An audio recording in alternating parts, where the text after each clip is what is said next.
Yeah, he mutes it and turns it on.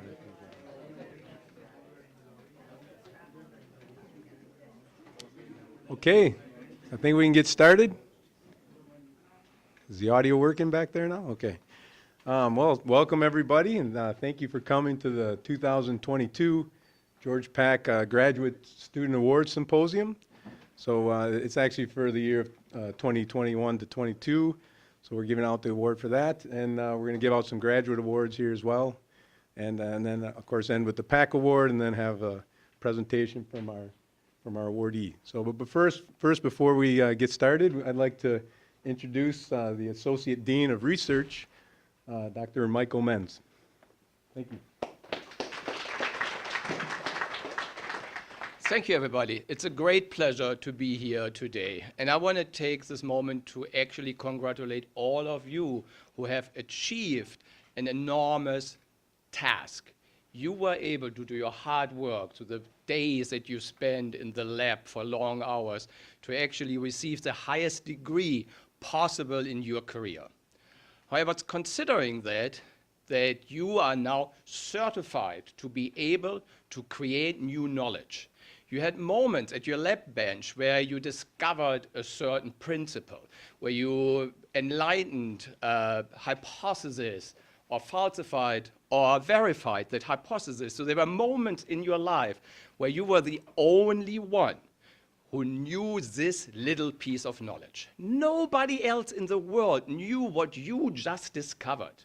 How cool is that? However, also keep in mind, with being able to create knowledge comes a lot of responsibility. Nearly 100 years ago, T.S. Eliot said, "Where's the wisdom that we lost in knowledge? Where's the knowledge that we lost in information?" And nowadays we can probably add to it, where's the information that we lost in data?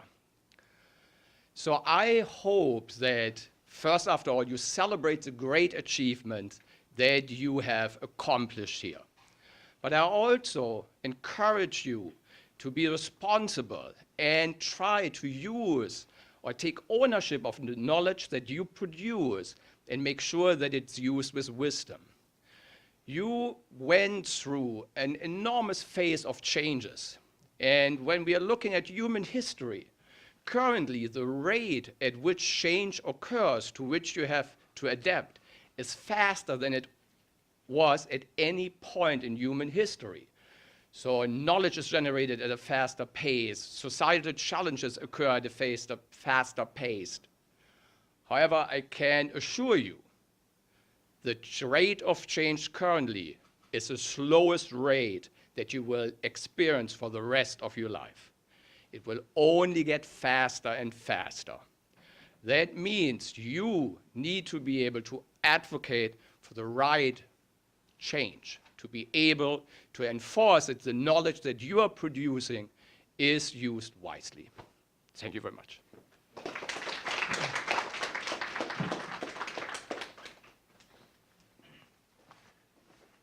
Okay, so before we get to the awards, I just like to say a few words about Professor George Pack, our previous chair in our department, just to kind of remember him, since the award's named after him. So he got his PhD in 1973 from SUNY Buffalo. Then he did postdocs at University of Rochester, NYU, and Stanford. He then became a professor of biophysics in 1978 at the University of Illinois Chicago in the College of Medicine. So there he was a theoretical physical chemist, studied a little bit on enzymes, but mainly DNA, RNA, dynamics of DNA and RNA, and how electrolytes and ions interact with them and alter conformations. He worked with other large molecules like polyelectrolytes. But what's interesting is he also worked a lot with mice cells, and he looked at the structure of mice cells and how ions interacted with mice cells and made those calculations. And today's speaker will also be talking about mice cells. So there's a nice connection there with you, Eric, and Dr. Pack. So that makes this year particularly special. But lucky for us, in 1998, he came to the University of Louisville, where he transitioned from, he still was an active researcher, but also took a leadership role, obviously, in our department as chair. And really, I remember in the early years that I was here, he always spoke about, wanting to do something on a bigger scale and really lead a entire department rather than just a research group, and have a bigger effect on not only the faculty but the entire university and especially graduate students and more graduate students. So he was able to do that from 1998 to up till 2010. He hired 19 faculty here. And he always said, Frank, we want to hire great scientists here, but we don't, well, I won't say the word, but we don't want any basically jerks here. So you can see what kind of person he was. He was really, and that actually established a great culture, I think, in our department, which we still see today. It's very collegial. We get along very, very well, I think, for a chemistry department where, it can be very argumentative and combative, but, that was something he really took pride in with this department. We awarded 58 PhDs while he was here. He also became Associate VP of Research and Innovation in the Executive Vice President of Research's office. And then he took both of those roles from 2007 to 2010. He was both Chair and Associate VP of Research and Innovation, and did that and then he actually just did the Vice President of Research for up until 2013. So overall, I just want to say he's a really great guy. As I said, you can see how he established a really great culture here. He was always at the seminars, so he definitely would have been here. He went to every seminar. He sat kind of right up in front here with his bow tie on all the time. He took the speakers out all the time. One of the speakers I had here, he actually took him to an opera. So it kind of shows you what kind of person he was. He took him to the Barber of Seville. That speaker still tells me that was one of his best visits, that he's ever had. So, he's always here at always at the Christmas parties. He went to basketball games, football games, hung out with the faculty, was always present. So he just walked through the halls, a lot like Sachin does now. So he'd walk through the halls, just stop in your office and talk to you. At his 60th birthday party, my wife actually brought an Over the Hill sign and put it in his front yard, and I hadn't had tenure yet. And he goes, Frank, there's no way you're getting tenure now. I mean, you're done for. So he also fought for diversity. I think we were over 25% female in our department during his time here, and he was very proud of that. So I think that was another important thing he really strove for. He increased the research productivity in the department. I think there's no doubt about that if you look at the funding levels and then the number of tenure-track faculty we had after he hired assistant professors. I was lucky to be hired by him. He hired senior faculty like Eugene and GB, and Nance. So we were really lucky. He kind of covered all areas and really grew the department. And then if you get to graduate students, he really knew the importance of graduate students as well. So he would love that this award, awards named after him. So he always supported them and fought hard for growing the department and actually, affecting more graduate students. The only other thing is I can say is that, just through this award, I think he's, still affecting graduate students. Hopefully this award is something on the younger graduate students' radar that you achieve you strive for, and that you have a goal to achieve one day. And through that, George will keep improving our department. So with that, I think, that's all I would like to say about George. It's an honor to speak here about him and, have this award on his behalf. And of course, I want to thank the family for coming. This award wouldn't be anything, as nearly what it is without your guys' participation. So we have Tom and Jerry here today, and then we have Choo-Choo and Barbara, and then Choo-Choo's daughter, Faith. So thank you for always attending this every year, and I'd like to give you guys a round of applause for that. Okay, so actually last year we expanded this. We used to just give the George Pack Award and just give one award. And this is the 10th award, so the anniversary of 10 here. We started in 2014. We gave out 2 one year, so this is why this is the 10th. But we now expanded to have other awards, so we can actually expand the effect of this event and actually cover more than one student award. So I would like to present the first award to Johan Hemmer. So this is the Director of Graduate Studies Award, and actually our Director of Graduate Studies, Lee Thompson, he's on sabbatical, otherwise he'd be here doing this. But this is the, he's from England, so he calls this the Award for Most Auspicious First Years. Come on up here, Johan. I don't know if you want to, maybe we can all take a picture. How do we do that? Maybe I'll take a picture here, Johan. You can go in the middle. Congratulations. You hand them out, I shake hand. Sure, okay, let's do that. All right, if I mess up any names, forgive me. So this is, again, a Director of Graduate Studies Award for Character and Endeavor. This is Sahar Miragahi. Miragi. Congratulations.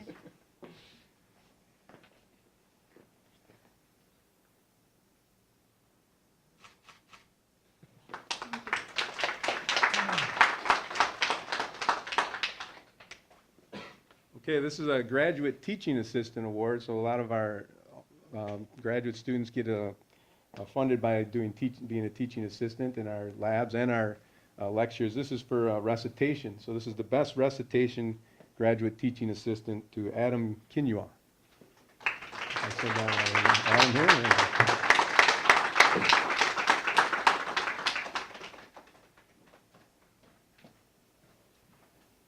Congratulations.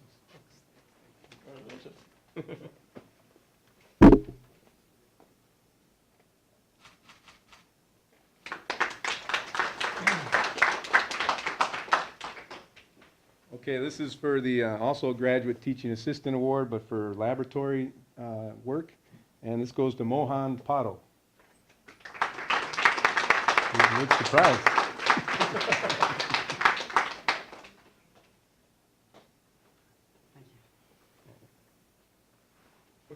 Thank you very much.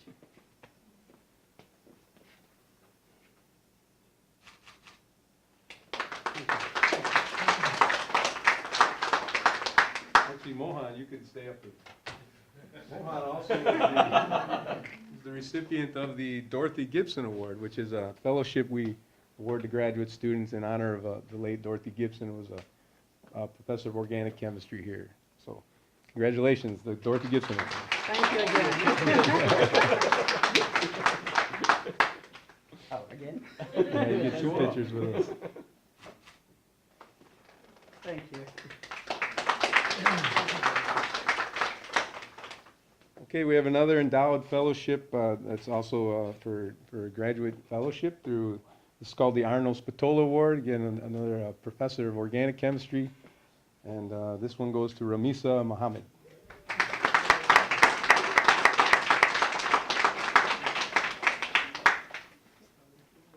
Congratulations.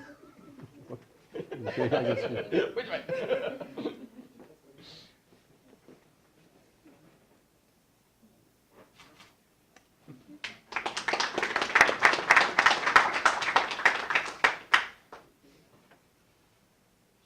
Okay, and then maybe I'll have, before we do the final, do we want to do the award before, or you want to, you just introduce when we do the seminar. So we'll have Thayer come up for the, to receive the George Pack Award, the big one.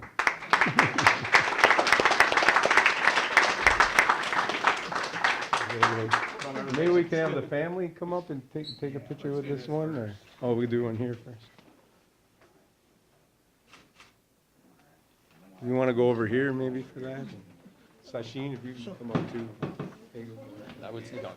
What's that? I will sneak out. You want to get one more picture in here? You can get Oh, on sure, that yeah. end. Okay.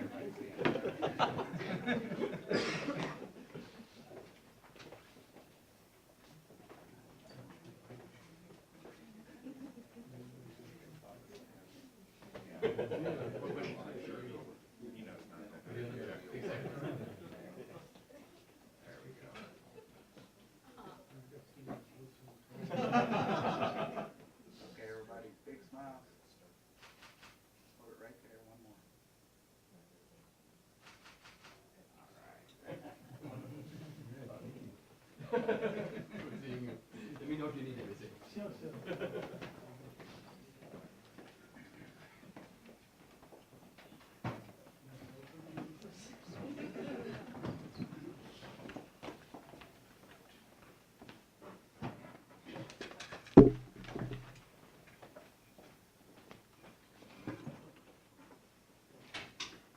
Okay, I think we're on time here. So now I'd like to bring up the mentor of Tariq, Dr. Sachin Honda. Thanks, Frank. Thank you all, and thanks to committee for selecting Tariq for this award. So, Tariq joined University of Louisville in 2017, fall 2017. I would say he is the exemplary student I have ever seen during my, graduate school time or postdoc time. So he joined in August, and I see like in August 2017 he came, and then even before classes started, he started doing research work in lab, and which was pretty impressive. And on top of that, I never see any student, who is that punctual. We have in group like every start of week, you need to send your weekly plan by 9 a.m. And I can't find, actually I was checking emails last night, and it couldn't find any email which is actually beyond 9 a.m. So he's really, really punctual in that way. Then we have, by end of every month, you need to send progress report. And I couldn't find any time, like any day, like any month, he has ever missed. So this was his punctuality, and for all students sitting here, if you are punctual, you are hardworking, success will come to you. You need to be practical and live in with reality. So Tariq, as I said, like to my group, people say like, we work with a lot of industries, and we got so many awards in terms of funds, and I would always say, all students are behind that, but Tariq is pretty special. His contribution to group was really immense, and that actually helped. His chemistry helped me to bring NSF Career Award. And then we received multiple industrial grants based on his research. So I wish I would have more Tariq, which, who knows? He was everywhere. So he developed, ligand-free catalysis. So people say about sustainability, you need to use earth-abundant metals.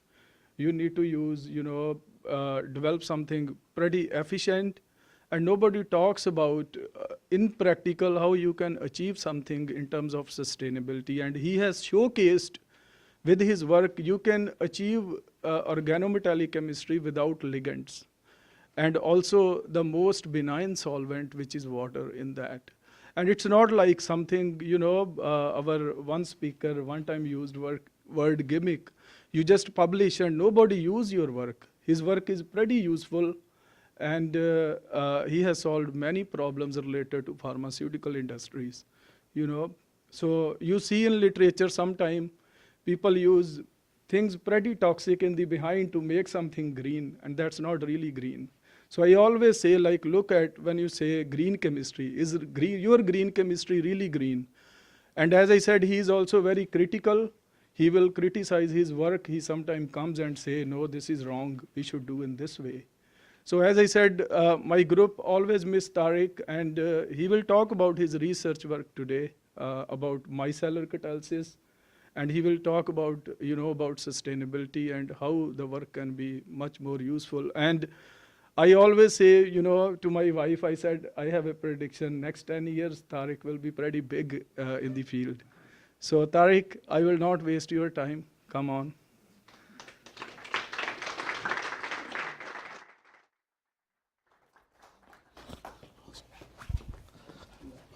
Thank you.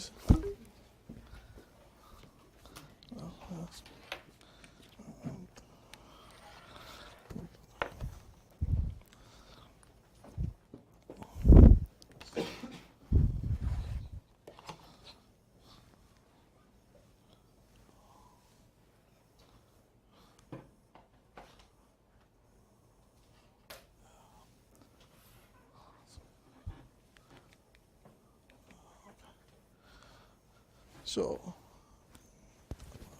oh, this one. Thank you, Dr. Handa, for the kind introduction, and I'm happy to be here. And like, I'm really happy that department considered my application, and Dr. Handa supported my application for the PAC award. And it's a great honor to be here. So, I'll just give a brief discussion about what I did during my PhD tenure and what I'm currently doing at Millipore Sigma. So, I currently work as a scientist at Research and Development at Millipore Sigma, Milwaukee, and I was a grad student with Professor Handa at our department. And the title of my presentation is Palladium Catalysis in Aqueous Micelles. It's sustainable and greener than the earth abundant catalysis. So, I'll just briefly discuss. I will not go to the details. I'll just briefly mention how we did chemistry, what is the context of this development, and how we solved it without going to the final aspects. So before going to anything, just like this is where I want to start the discussion with, like, when we consider the evolution of organic synthesis. Organic chemistry is a term that everybody discusses. What is organic chemistry? So it's like the chemistry of carbon and hydrogen when you look at it, like chemistry of molecules of carbon. So it all started with the German chemist Friedrich Wöhler, who synthesized urea in 1828. You can see slowly during the evolution of organic synthesis, you can see the structural complexity of the synthetic target, the molecules, has become more and more complex. And chemists were able to synthesize these complex structures with the development of new reactivities, which is being fueled by new catalytic processes, and also the availability of sophisticated instrumentation techniques like HRMS, mass spec, NMRs to analyze this structure of the molecules also helped. But on the other aspect, when we critically look into this one, each of these synthesis generates enormous amounts of waste. And I will give details in the upcoming slides. What do you mean by this one? And also, when we do this synthesis, it always uses organic solvent as the reaction medium, and often it requires higher temperature and pressures. So more than 80% of waste associated with any organic reaction is derived from the organic solvents. So just to give an understanding, don't worry about the structures. This is just to give an understanding like how inefficient is the current organic practices are. So this is Takeda is a pharmaceutical company. This is one of the process for the synthesis of one of the API, TAC 954. So don't look at the details. So it involves multiple steps like a cyclization, amidation, deprotection, reductive amination, deprotection, carbamate. So these are all technical things. But just to understand how inefficient these methods is, so this was reported in 2014. So to get a context how inefficient this process is, I'll use a term called process mass intensity, PMI. So PMI is something which discuss about to get 1 kilogram of product, how much ingredients are required. Suppose you want to create a 1 kilo or 1 pound of a material, how much ingredients has to go in. So in this case, in the previous case we have seen, it is 350. That means every 1 kilogram or like 2 pounds or 2.5 pounds of the product you are generating you requires 350 kilograms of the ingredients, which means that the current existing technologies are extremely inefficient. And out of that, when they critically analyzed what contributes to this inefficiency, they were come to a conclusion that 75 to 86% of this waste generated is fundamentally the organic solvent. So organic solvent is the reaction medium they use to cook these things up. So organic solvents clearly is the culprit which contributes to the inefficiency of organic processes. So to further understand the environmental impact, you can see this is recently appeared in Chemical Engineering News, where 1,4-dioxane, which is a solvent which has been commonly used extensively for organic synthesis. This what happens is once it is miscible with water, it is very hard to remove. And what happens is this water contaminated with dioxane goes to the groundwater system and have a significant impact in water supply system. So it affects the well-being of common people. And right now there has been a push for chemical industries to get rid of not using 1,4-dioxane anymore. And similarly, the another commonly used previously was NMP, N-methylpyrrolidine. This also have a health impacts. Similarly, you can see the European REACH is a European organization. They reached an agreement to completely restrict the use of DMF by last year. 2022 was the last year, and there has been serious discussions to completely shut down the use of DMF further. And also there has been potential safety hazards associated with using DMF as a solvent. So all these arising concern on organic solvent, both in terms of environmental as well as health, as well as the worker safety, has been a growing concern in terms of using organic solvents as a reaction medium. So to address this challenge, there were discussions about using water as a reaction medium. You see, organic synthesis has been water, has been emerging. You can see this is for this plot represents number of publications over a period of time for the keyword organic synthesis in water. So here, organic synthesis is carried out in water. So water is the major solvent in using the reactions. So you can see there is a gradual increment in using water as a reaction medium in terms of publications. But there is a major limitation for this method.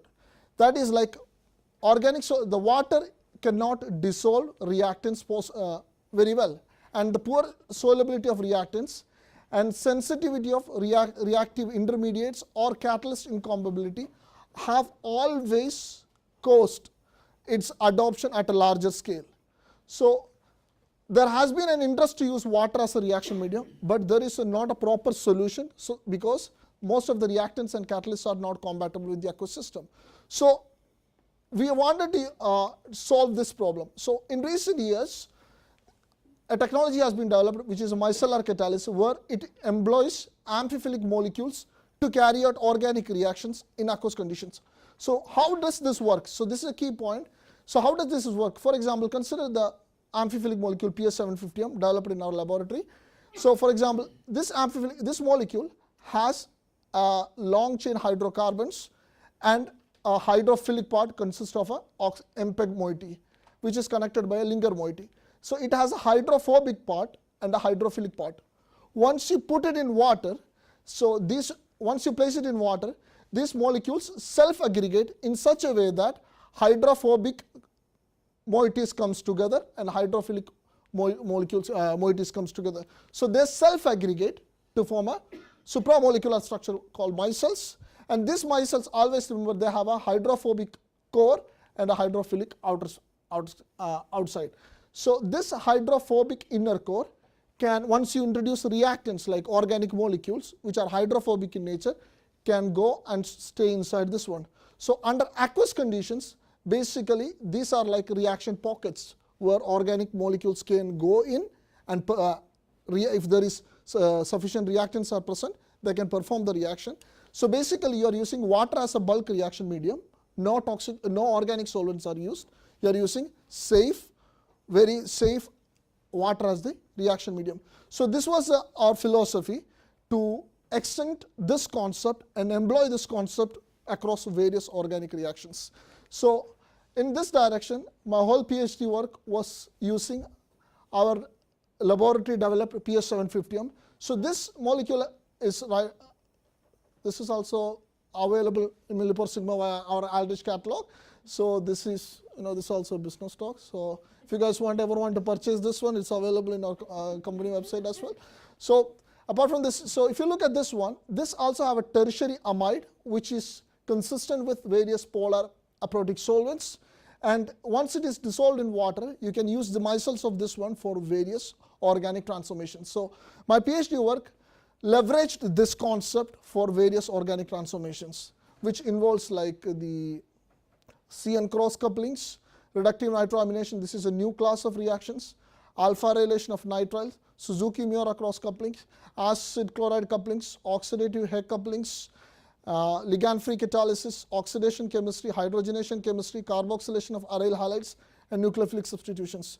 So these are the class of reactions we developed during my tenure using a PS750M as surfactant and under mild aqueous conditions. So I'm not going to talk all of them. I'll be bringing the attention to two important reactions. One is like alpha rylation of nitrile and carboxylation of aryl halides. why these two projects are important, we will discuss in the coming slides, because both of them have unique role in terms of giving new concept to the scientific audience.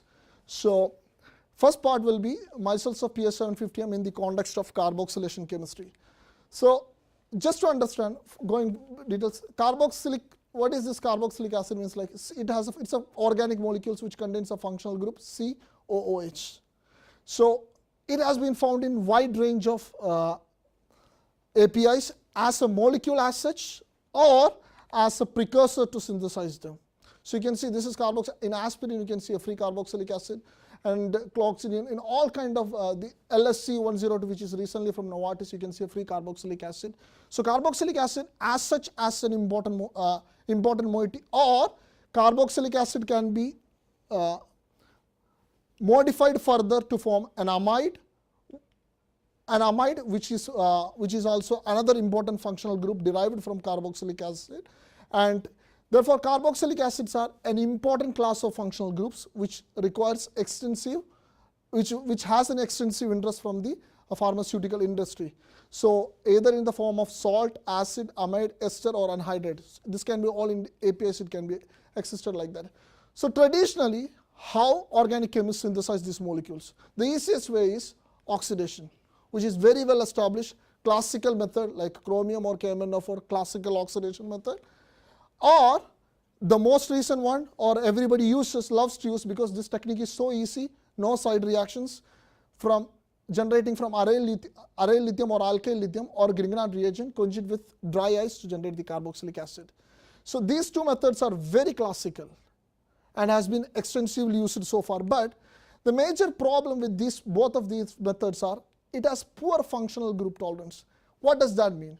Suppose it has like some other groups like aldehydes or ketones or other functional groups, you will have limitation in generating generating the aryl lithium or Grignard reagents, or it will undergo side reactions. Or if you use like oxidizing agents like stoichiometric metallic reagents like KMnO4 or chromium, they are not sustainable. And also most of the time you require like toxic reagent, and the functional group incompatibility is so broad. So what you have to do when you are synthesizing an API, you cannot synthesize carboxylic acid at the end. You have to synthesize always in the beginning, and you have to protect it, which causes a significant issue at the late stage. So introduction of carboxylic group of a functionalized molecule has been always a point of challenge, especially for nitro groups, aldehydes, ketones, nitriles, amides, carbamates, or amines, or Michael acceptors. They are always reactive species and these traditional methods cannot be used. So requires an alternative method, how to develop an alternative solution for this method. So our idea was to use palladium 0 catalysis, palladium 0 to 2 catalysis, which is very well established, which involves 3-step oxidative addition, transmetallation, reductive elimination. These are the 3 basic steps. And our idea was, after the oxidative addition of an electrophile, you introduce a C1 source, transmetallate it, reductively eliminate to give the carboxylate.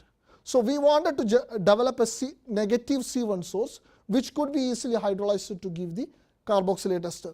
So in this direction, we looked how to develop a C1 source which could easily able to do this one. So idea was chloroform is a very well extensively used solvent.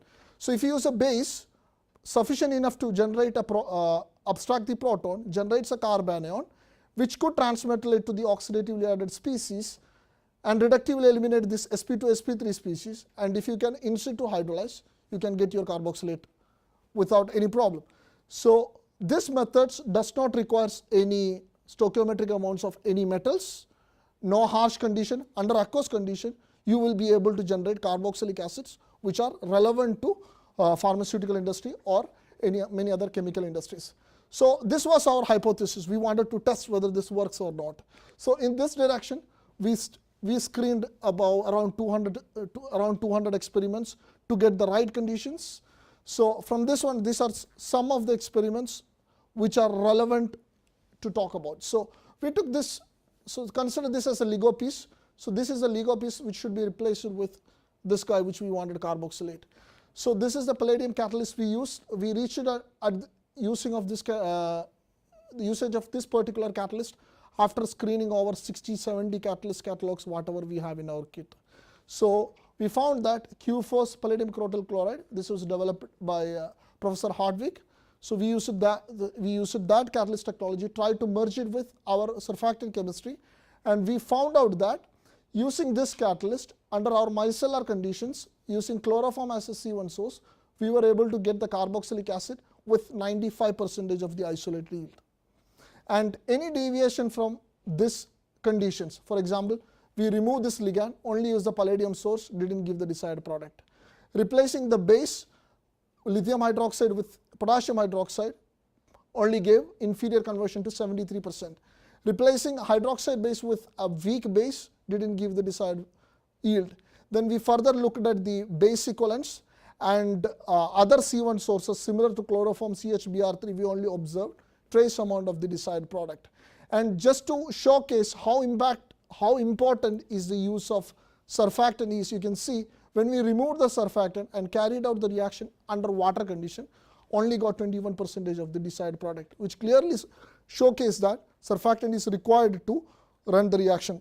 And it is interesting to see when we switched this reaction condition, rather than using water as a reaction medium, switched to classical organic solvent, the reaction did not work, only gave not detected very trace amount of the desired products. So with this set of optimized set of conditions, we set out and explored whether these things are compatible with other only applicable to that particular molecule, or can we apply to other molecules. So we screened on a variety of substrate and we showcased our 43 substrate. These are some of the representative examples. You can see this is having an acidic methylene group, did not give any side reaction, gave the desired product. Pyridyl systems, which are normally challenging to do with the traditional route, we were able to carboxylate. Heterocyclic systems which contains carbamates with cyclopropyl rings, which are very sensitive, were given the product in decent yield. With heterocyclic systems, and we were able to get good yield. And it is important to note that the functional groups like nitro, ketone, nitriles, and nitriles with active methylene groups, which I have previously said that these are problematic substrate, we were able to do the desired transformations on all these molecules with decent yield. And I would like to acknowledge, because this work I got tremendous help from, we had a postdoc, Dr. Susanta Hazra, and recently defended Dr. Sharma. So I would like to acknowledge for their help and contributions in making this project successful. And further this one, we wanted to look into the mechanistic details, because we had a hypothesis, and that hypothesis was like the carbanion route which we discussed. And there is a tremendous possibility that under chloroform with lithium hydroxide or KOH base under aqueous condition, there is a possibility that this could convert to carbon monoxide.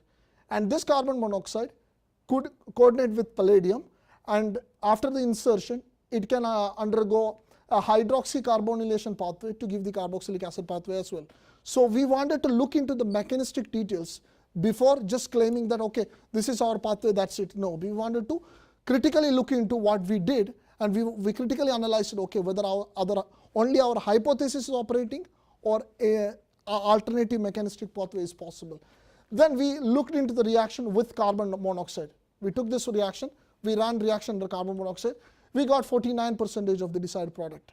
Then we further looked into the kinetics, how reaction proceeds. If carbon monoxide is generated from chloroform, we should see a similar reaction kinetics.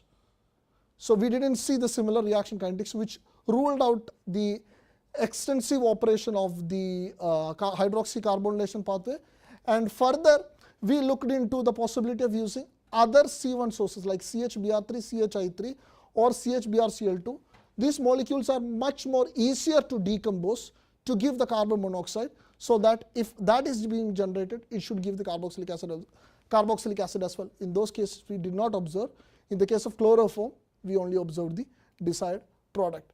And further to this one, we wanted to validate using this reaction mechanistic pathway using different tools. So for example, the idea was we will get the aryl bromide. So this is the reaction intermediate we are anticipating, and this reaction intermediate will hydrolyze to give the lithium carboxylate, which we will isolate as the carboxylic acid.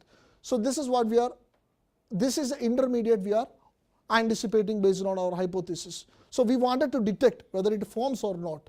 So we did a GCMS experiment to see whether we can see or not. So actually this work was done with Dr. Sharma did this work. So because I was graduated and we needed to publish this work, so we looked into the finer details. So here when we looked into, so we took the commercially available CCl3 and injected the sample and see where it comes. So we saw the GC pattern where it comes. Then if in our reaction, if this CCl3 is being generated, we should be able to at least detect it in a smaller quantities. So we were able to see the detection of this molecule under our reaction conditions, proving that the transient formation of a trichloromethyl species under our reaction condition, giving an indication to what our hypothesis was correct. And further, we also wanted to see, so the first step of what is happening is the chloroform deprotonates, and if we have deuterium source, the CHCl3 will be converted to CDCl3 if we have a D2O source.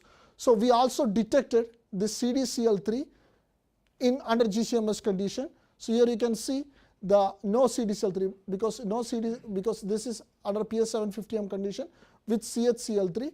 Once we switch it from PS750M H2O to PS750M to D2O, there is a possibility that we should see this one if our hypothesis is correct. We were able to detect the CDCl3 signals, which is consistent with the commercially available sample. So this gives an indication to that our mechanistic hypothesis was correct, and this confirmed our carbanion pathway detected by the GCMS technique. And further, to showcase the application of this methodology, we further looked into the possibility of isotopic labeling of carboxylic acid group.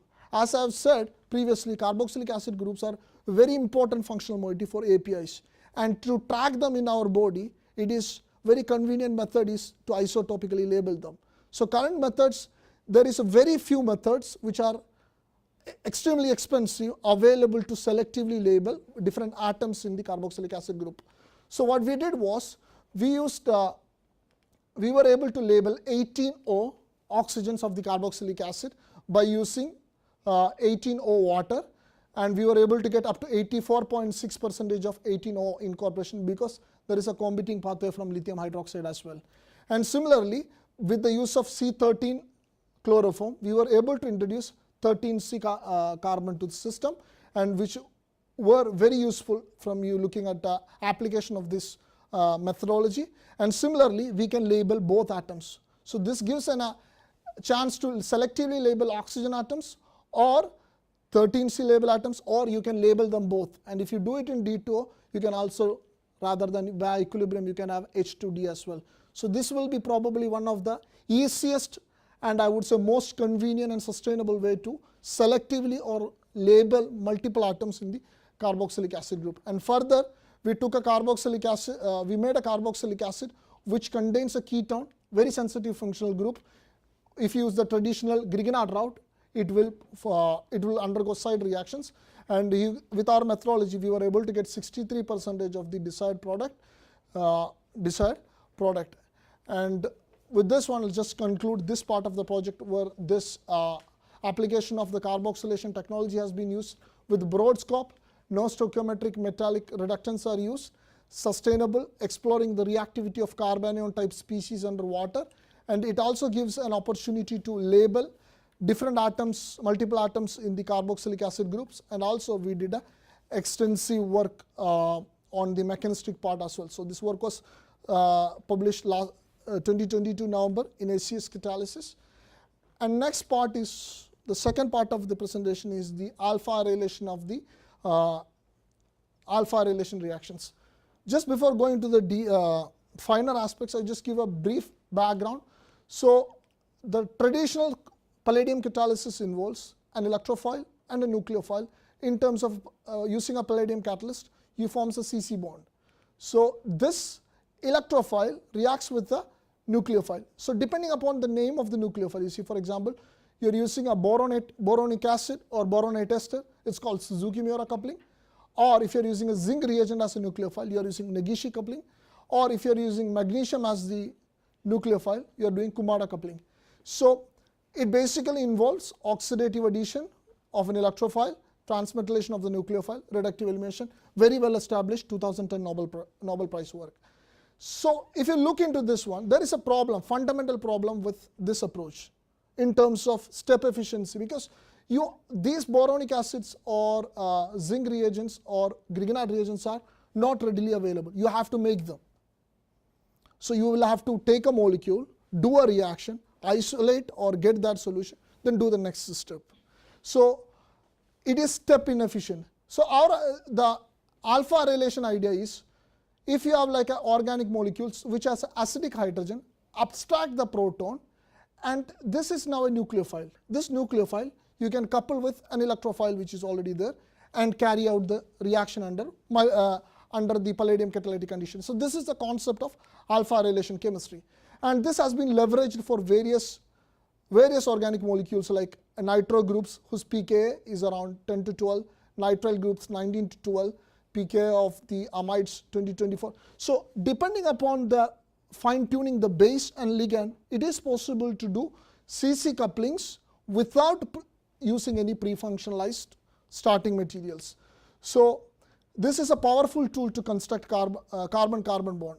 So in this direction, we were particularly interested in doing the alpha relation of nitriles, because there has been an interest from a pharmaceutical industry, because it gives an ability, because amide is a functional group, nitrile is a functional group which could be easily converted to various other functional groups like amides or aldehydes or ketones depending upon different conditions. This will be a functional handle to carry out. So in literature, there has been only 4 reports to perform these reactions. The first report came from Miura's group in 1998 with only 3 substrate, and you can see the reaction conditions they used DMF, which we already discussed is a problematic solvent. Also, it requires MS 4 angstrom, means it requires extremely anhydrous condition, drying reagents are required. And similarly, in 2002, Hardwick groups reported the application of a BINAP palladium acetate system for a similar reaction. Here you can see they used an extremely strong base, NaHMDS. And also in 2003, Vercade's group reported a new class of ligands for a similar reactions using NaHMDS with a new ligand. And Credence group from Queens reported another methods by which you can effectively have the alpha relation of nitriles. So if you look into all these methods, you can see it requires organic solvent dioxane, requires extremely strong base, higher temperature, strong base, toxic solvents. And common to all this method is the use of organic solvent under extremely anhydrous conditions. Why do we have to use anhydrous conditions? Because we previously saw the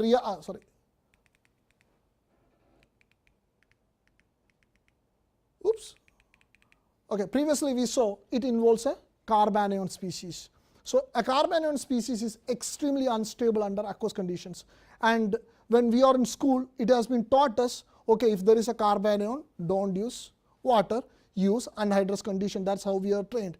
But this gives an opportunity. So if we wanted to do this reaction, based on the traditional knowledge, this reaction is only possible under anhydrous conditions. But our idea was, can we translate this technology under the micellar condition what we previously proposed, and can we do this reaction or not? So there were challenges in doing this one because the key reaction intermediate is moisture sensitive. So if we want to do this class of reaction, we have to generate the generation of carbanion type reactions in water. So here we came up with a concept. We understood another fundamental nature of how micellar catalysis work. So this is just a cartoon representation of how micellar catalysis works. So this is the catalyst, this is the electrophile, this is the nucleophile. It is floating around. So in presence of a base, this will abstract the proton from here and will generate a carbanion. So under micellar condition, what happens is, previously I have shown, the micelle have a hydrophobic inner core. So the reactants are occupied inside there. If the carbanion is generated inside that one, it will be shielded from the exterior water environment. And if there is reactants and catalysts are available with sufficient quantities, it could promote the desired reaction. So this was the idea what we had, and we thought whether this will work or not. So this is basically, we are harnessing the shielding effect of micelles to enable the desired reactivity. So in this direction, we used our nanocatalytic approach using a commercially available exposed palladium chloride system. Here ligated palladium 0 nanoparticles are generated from this parallel system, and generation of nanoparticles were observed with the HRTM analysis. And we initially looked into reaction mechanism, whether it works, how it works or not. So we took the nanoparticles, which is like 43.1 is so we did a phosphorus NMR. So we wanted to see whether the reaction occurs the way we proposed before, like oxidative addition, transmetallation, reductive elimination. So what we did was, we took our catalyst, we took the phosphorus NMR of this one, it comes around 43.1. So this is the reference we used, triphenyl phosphine, which comes around -6.0. With respect to this one, the catalyst comes around 43.1. And once we introduce the aryl bromide and our palladium 0 nanoparticle catalyst, the expected reactivity is the oxidative addition. If it does not undergo any reaction, we should see the signal retained. We didn't see the signal retained. The signal shifted to 60.3, indicating that a possible oxidative addition. Then we wanted to see whether there is a binding of this. So this nitrile will bind to the palladium. Then the base will abstract this proton to generate the palladium bound carbanion. So we looked at into this one. We added potassium hydroxide, palladium 0 nanoparticle catalyst, and nitrile. Then we saw the formation of a 3 different set signal. And why this could be possible is because this nitrile can bind to the palladium, then there will be cis trans geometry will be possible. And also after abstraction of the proton, it will convert to an intermediate called ketene-minate species, which could be in a cis form or a trans form. So we were anticipating multiple signals, so that also we observed. Then what we did next was, if we get this species, transmethylated species, and we get oxidative species, we mix them together and heat it, we should get back our catalyst back. And we observed the formation of the catalyst back once we did that, giving the indication that the possibility of a oxidative addition, transmetallation, and reductive elimination operation under micellar condition. With this, we further expanded the scope, and over 36 excellent substrates we did, like the scope was really good. And for this work, I wanted to acknowledge 2 postdocs, Dr. Bihani, Dr. Bora, and the French intern student we had, Dr. Lucy Fink, and also the undergrad, she was high school student that time, Bhavna. So these people contributed in making this project a success. So we had like pyridal systems, CBC system, active methyl systems, indole systems, triazole systems with various substitutions, Indian systems. So we expanded the scope over 36 substrates. Further, we wanted to see whether these molecules whether we can really use this technology at a scale like 50 gram, 100 gram, or more than that. So we just took the reaction, we performed the reaction at a 50 gram scale reaction to generate 50 gram scale reaction to generate the intermediate for this prodrug. And with the reaction worked very clean, no column purification is required, simple crystallization yielded the desired product. Just to give you a context, how clean is the reaction? So this is the desired product. This is the GC analysis or GCMS analysis of the reaction, crude reaction mixture, bromo, nitrile. You can see after 5 hours, this is mostly the product. And after 21 hours, you see very trace amount of aryl bromide, only desired products. This shows that there is normally in organic reactions, always there is a chance of side product formation, especially in this class of reaction. In this case, reaction is very clean, and you don't need a traditional column purification or anything. Just simply after this one, crystallize the product out. And this product, this was featured on the journal cover, and also this was highlighted by various other research groups. For instance, this was Uzumi highlighted our work in SynFact, and it has become a SynFact of the month, and has been also featured in the Chemical Engineering News. So this is the first report where alpha arylation of heteroaryl acetonitriles or these kind of reactions are reported in water, and where we explored the reactivity of carbanion, and we understood the reaction mechanism using different spectroscopic analysis. And with this, like I'll come to a conclusion for my part one of my talk, which is the work, some of the work I did during my PhD tenure. So basically, my whole PhD work was exploring the reactivity of the palladium catalysis in the context of micellar catalytic. So basically, merging these two catalyses to enable various reaction pathways. And also, these are not just like curiosity-driven laboratory scale, small scale reaction. These are easily scalable, and we try to demonstrate in our most of our reactions more than 10, 50, up to 100 gram scale, just to showcase that these are really useful chemistry, and industry is ready to adopt many of these methodologies as well. And I would like to emphasize the carboxylation project, which I discussed in the first part. This is only possible in surfactant chemistry. We tried to do it under organic solvent condition, it does not work. So based on our mechanism, we were able to an extent, give a rationale why it is only work under micellar conditions. And also we try to explore the detailed outline of the reaction mechanisms. And with this part, I am like extremely thankful for the support I got from my research advisor, Professor Sachin Handa. As like, he has been supportive, he always have a point, okay, you have to clarify, work on this, improve this, and he always on the top of the things. When you give him a manuscript, okay, ready to submit, he works very quickly, mostly on this time. That's why probably I got 14 to 15 papers during my PhD. During my PhD, because he was very quick in submitting the manuscript, and I submitted, okay, SI is there, okay, he revised, and he was critical enough, okay, this is our lacking, we have to work on it, we have to improve on it. And I will be always grateful for shaping and polishing my scientific aptitude and these things, and I'll be always grateful. And I would like to thank my committee members, Professor Nance, Jinjun Lu, and Dr. Fabrice Gallo from Novartis, for their supports, comments, and constructive interference at each stage of my graduate studies. And also we have wonderful collaborators, Dr. David Lee, who is right now in Biohaven, who was in Takeda and now transitioned to Biohaven for his, he was like, I would say, one of the most critical person I have seen in my entire life. Whenever we bring in something, he was quick, first of all, second of all, okay, this is missing, why can't we do this? And he comes up with very good ideas, unlike, like he always found time for us, even on Saturdays, Sundays. I'm extremely thankful for him, and Fred, and also Wilfred, and also from our concenter Jasinski for like, I always got walk-in, like whenever I need HRTM analysis or XPS, hey Jasinski, can we do it? I'll just give him a call. Yes, sure, why not?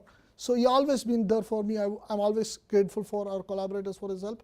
And also the current lab members, recently defended Dr. Sudhirip Sharma, and also Deborah, Gagan, Karanjit Kaur, and the new members of our lab, and also the former members, Dr. Susanta, Dr. Gaspard, and Behrad was an undergrad, Dr. Bihani was a postdoc, Dr. Bora postdoc, Dr. Gade, Justin was my senior, and Uyen, Armand, Lucy, and Bhavna for all their help.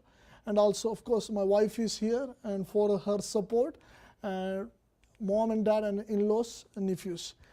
So now I'll just transition to the work I'm doing right now. I hope I'm not going over time. So I'll just give a brief this one. So I'm part of Millipore Sigma's ChemSynth R&D team. So we are like right now we have on site we have 5 people. So Golin, Yam, it's me. This is Mitch, and Ashish. He's in Bangalore located, and this is our boss Peng, and this is our technology partner. We have collaborative partners. Thomas Colacott, who is very well recognized in the area of palladium catalysis. So right now, I'll just discuss one of the work we recently published. So this is we did, so this will be a little bit difficult. This may go purely technical. So this is where we use, previously we always saw the coupling of aryl-aryl couplings, sp2-sp2 coupling. So this is a situation where we are looking at the possibility of coupling sp2 systems with sp3 systems.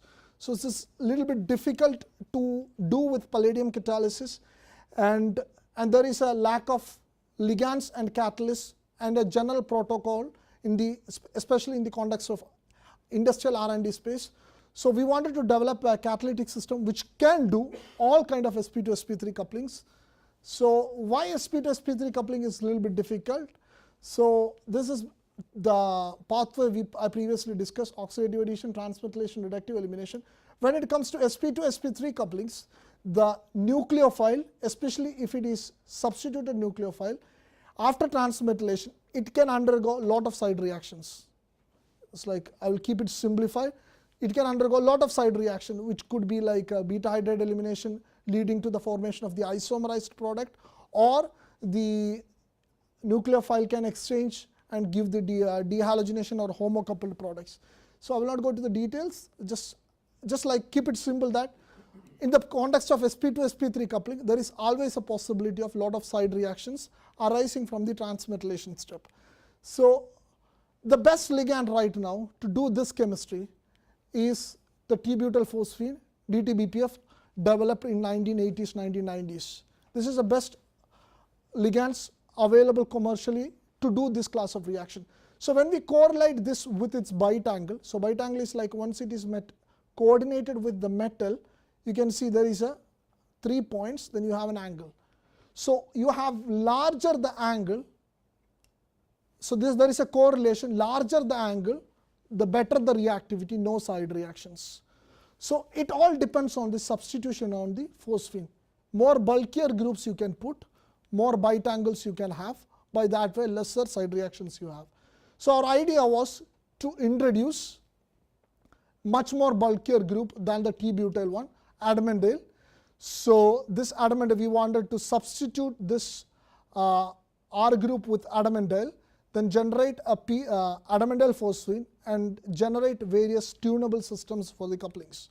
So in this direction, when we looked at the synthesis of this one, this is a very classical synthesis reported in 1985, and which is very hard to reproduce, to be honest. I practically tried to do this. It's like the literature report is like around 41% yield. I couldn't even get 5% or 6% yield.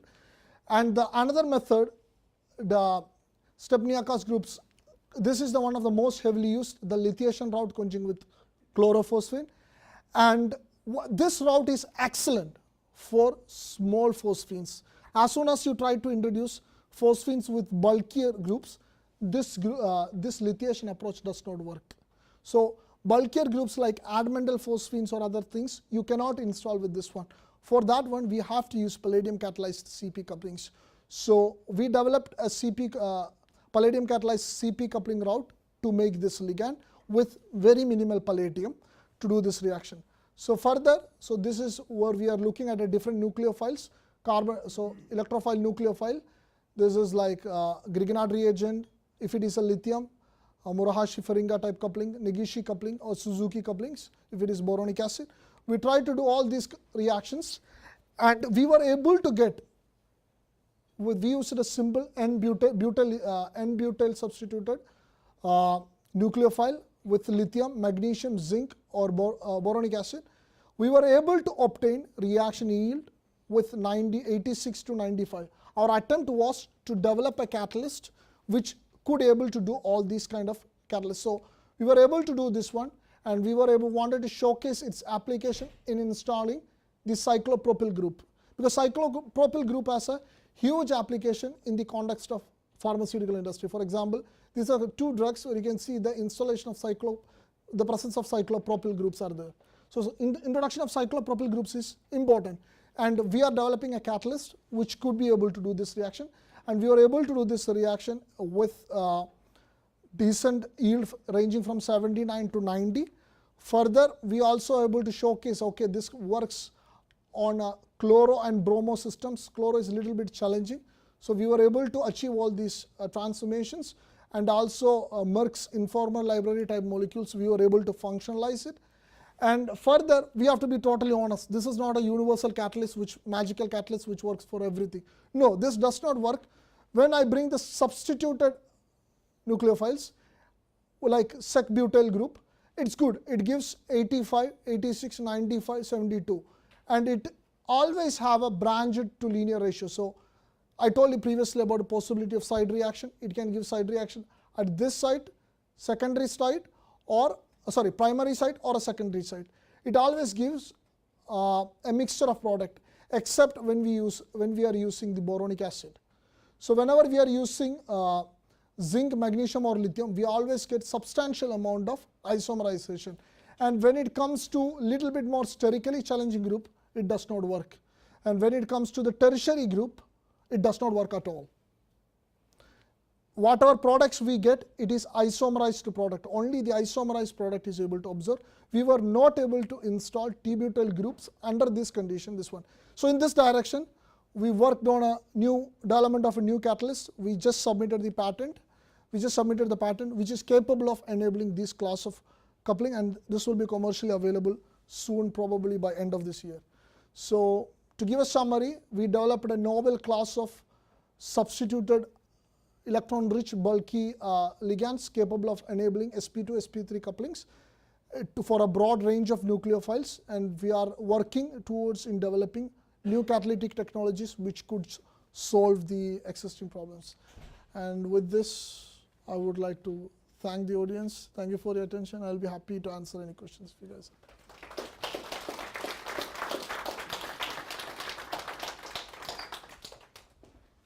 Okay. Eric will take some questions. Anybody has any?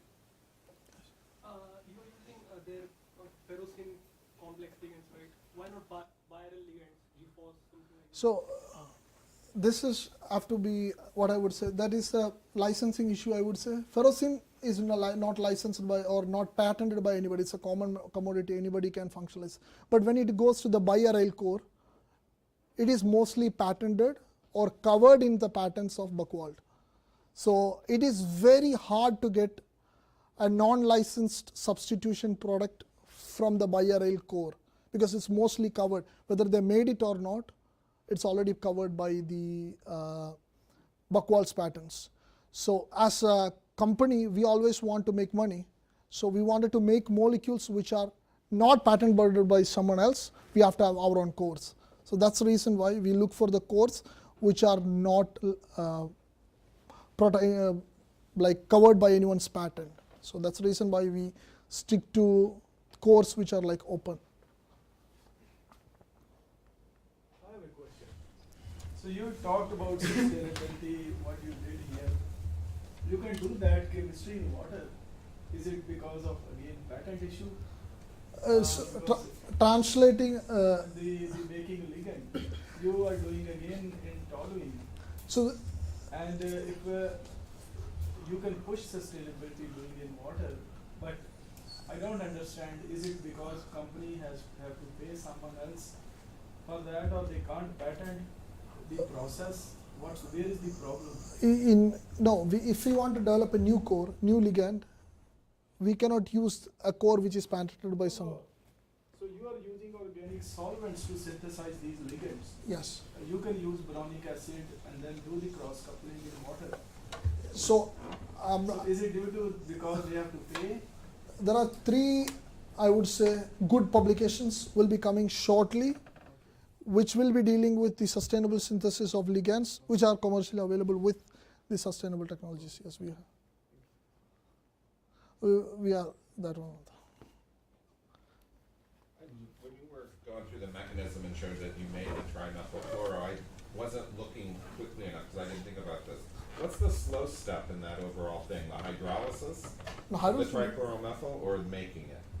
I would say making it will be harder because But it should be like a transient enough to detect it, because if CCl3 is formed, hydrolysis, based on our understanding, hydrolysis should be much faster.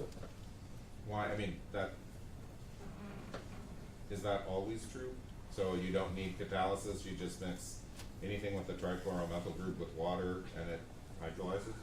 So CCl3, what we did, so you talk. I'm just used to chloroform. That's the only trichloromethyl I'm used to, and that, of course, does not. No. So it should be like a quaternary center with 3 halogen atoms are unstable. You use hydroxide and base, it will hydrolyze to give the, first it will generate the acid chloride, on the second one replace, it will give the this. But that's pretty high concentrations in base, right? Yeah, it's probably 6 Okay, so then how can you say that, oh, it's just water? Right, you're gonna have to treat that highly basic solution the same way you would redistill organic solvent to recapture it. So For your sustainability and your calculation, you will have to, I mean, that's not just water now, it's like high concentration hydroxide, right? yeah, we are using hydroxide. So I agree with you on that part, but the sustainability is in other aspect with using organic solvent is ultimately all the organic solvents you have to burn, which will generate carbon dioxide, and that, so every company nowadays wants to bring down their carbon footprints. So switching from organic solvent to a water system, you are like reducing your carbon footprint drastically. So that is the reason why there is a push to use alternative solvents, rather than not carbon based, other solvents to use this one. So in that context, yes, water has advantage, but like you discussed, in using excessive amount of base and water, it has corrosive effect and other non-sustainability features People as well. build membranes now to do this, deal with this problem already. Oh. So yeah, it's very easy. There is a literature, please say, cool and clean water. Come on. membranes.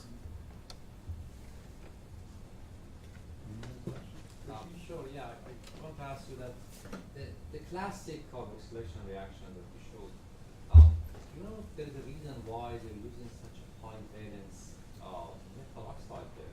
It's chromium 6.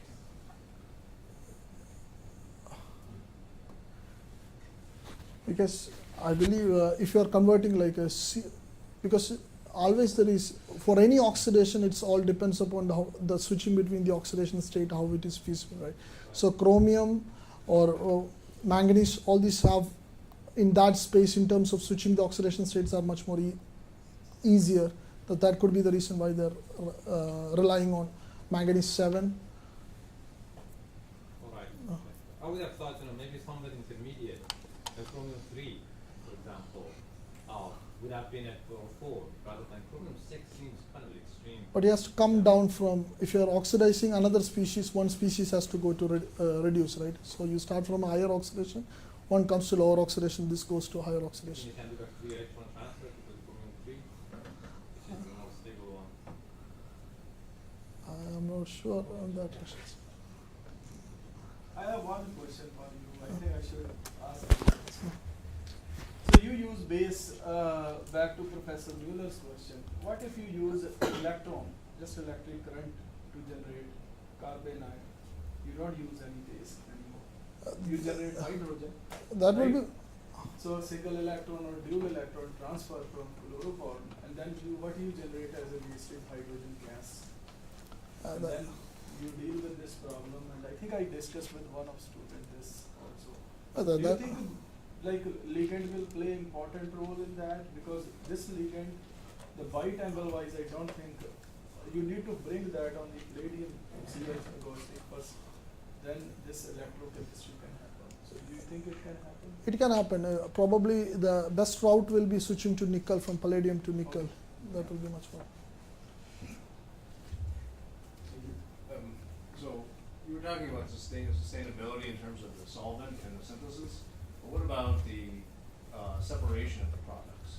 So And the purification workup, I guess you call it. yeah, there was like two parts for this question. So first part is like, how do we still isolate the product? Are we using organic solvent? If you are using organic solvent, are we still going to do the traditional purification, or there is alternative methods? So on the alternative method sides, there are people's are right now, like there are paper published from our group itself, like where you can do couplings, product just crashes out, filter it. In that case, that is the most ideal scenario where you put the reaction, the product crashes out, filter out. So Sudhir's couple of amide papers are there, we did that one. In those cases, completely organic solvent free, you don't have to touch organic solvent. But these examples I've shown, like not in the carboxylation case, but the nitrile case, we have to use the traditional, we have to use organic solvent to extract. Which solvent you use? We use ethyl acetate, which it is, green it's compared greener. to or not? It is much greener compared to we use like a greener solvent to extract the product out, and we try to use a minimal solvent. So when we calculate the total, I would say we call the factor is called E factor. So how much waste will be generated compared to a classical process, even though with the use of organic solvent to extract the product, this comes lower than using the traditional approach. So whole idea is to not use dioxane, DMF and all that also. Yeah, I was gonna ask similar, My question, it doesn't have anything to do with the chemistry though, it's more of a business question. Obviously, Millipore, well, some of the compounds you work with, some of this information that you learn, you would keep as a trade secret. Yes. And some other information you share in journals with the public. How do you choose what to share and what to keep as a trade secret? So, the best way we do is like the processes, the way we synthesize the molecules, we don't give out by any means. We don't even go for patents for processes because there are countries which don't care about process patents. They just take the process, they do it there, then they violate, because there are instances where we are right now dealing is people tell they shipped, I think, benzoxazole, which is like a common chemical, but when you look into that one, it's not actually a benzoxazole, it's one of the process patented material, and people are suing each other. You cannot ship the material because when you are shipping, you cannot, if you are made in a patent a country which does not follow the patent and you are shipping to US, you cannot ship it like that. And what the companies does is they say, oh, we are not shipping, we are shipping a benzoxazole, and they give all paperwork for the benzoxazole. Customs clears it, no patent, nothing, this one. And if you are very unlucky, sometime it get caught. For like this benzoxazole incident, they get caught. This is someone else's molecule, then there is a sue happens. So what we does is, by any means, we will not publish the process or procedures by which we make molecules. And we advertise the final products mostly, because publication is a very great way to advertise what we do, what we make, what are our new products available. So scientific community knows, oh, okay, they have this material in their portfolio. So it's basically, publication is mostly as a support system for the marketing, along with the scientific endeavor. Thank you. Yeah, getting back to the sustainability and green issues, so, you know, like many people said, you can have other reactants in the water, or you have to do separations. I imagine you have to purify water, like that Yes. costs energy, right? Mining the palladium and your catalyst, synthesizing the micelle. I mean, how do you, all those are gonna take normal energy sources, right? Carbon-based fuels to synthesize or do these steps. How do you decide when, you know, even water, I don't think you can just say water is green, right, in all cases. So Yeah, how does someone decide, wow, this is a really big impact paper, or this is really a big impact process? so there is I always have the somewhat concerns of this part has been reported by like one of our collaborator, Fabrice, reported in OPRD. This water chemistry is not the ultimate solution for things, but he says that this will be one of the right steps to take right now in changing things to I would say a better direction rather than depending upon the old school technology. And also he mentions that in surfactant chemistry there are challenges. How do we synthesize the surfactant? Are we still using the organic solvent method, or we are just taking from nature one compound doing it? And we recently wrote a nice coordination chemistry review article just highlighting these challenges as well. And also there is an issue like after these reactions, how do we remove surfactants from the water? That's also also useful. trade secret for our surfactant. We didn't publish. The trade secret we also kept. So those things are still needs to be addressed. I have the same concerns that you share. I How many would times say- can you reuse a solution of your micelle? At least 5 times so far. We have palladium catalyzed contacts. We did at least 5 times you can recycle without using significant activity if it involves a palladium system. If it does not, So if you do it 5 times, what's roughly the mass of product versus the mass of the total micelle? so we All use micelles. 2 weight percent or 3 weight percent is the optimal one we use. So for like every 100 ml we use like 3 grams. Then that's by micelle or by palladium? No, by surfactant, just the micelle, the surfactant molecules. It's a minimal. Very minimal we can do. So you should actually say, actually, to be honest with you, nothing in synthetic lab is green. If anyone saying I do green chemistry, it's okay. Ultimate green You can chemistry say is different. better, nothing is green, only nature is green. That's what I always. One more question. I'm thinking about, you're doing this reaction with micelles versus the traditional organic solvent. You can probably dissolve much more reagents in the organic solvent and get a much higher throughput of products than you can with the micelles.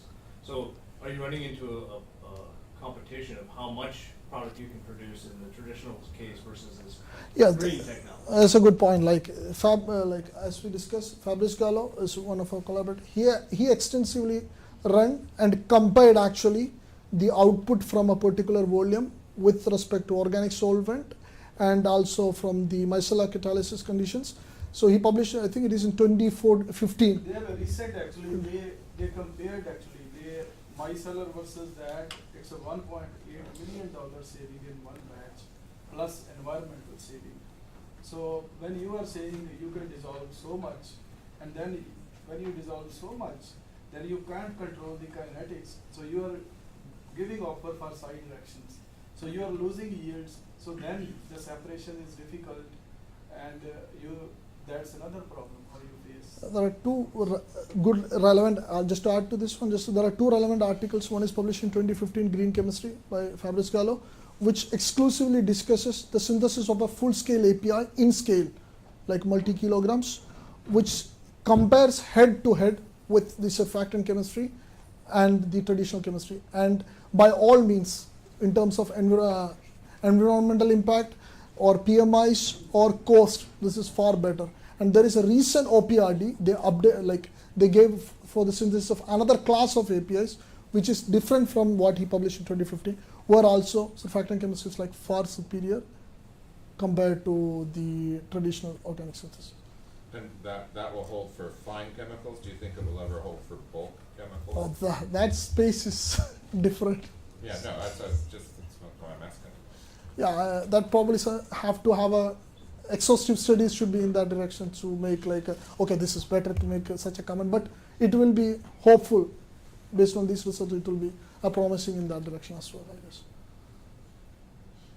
Tariq, one general question.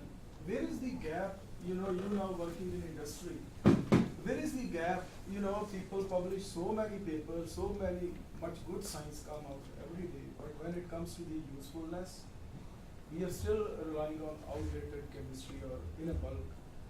Where you think is that gap? You feel like there is something wrong, as a student, from student to when you went to industry, you think like this could be in our curriculum of this, where you feel like that? I would say it all depends on the investments. I would say like the previous infrastructure has been invested so much on previous chemistry.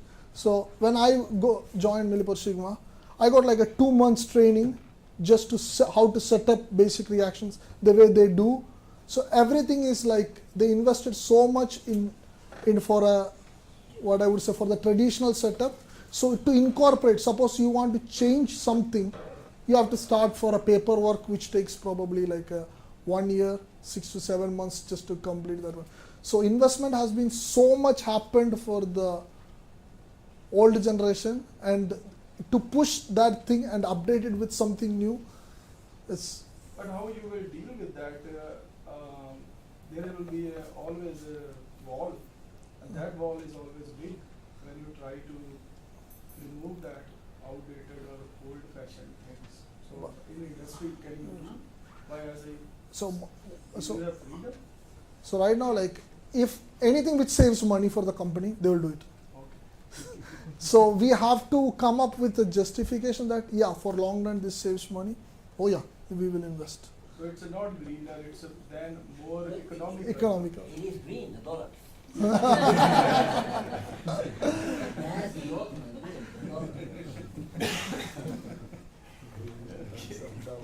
Okay, well, I think, if there are no more questions, I think there's still some food upstairs, so we can ask various few questions there, but let's thank again the 2022 George Pack Award winners.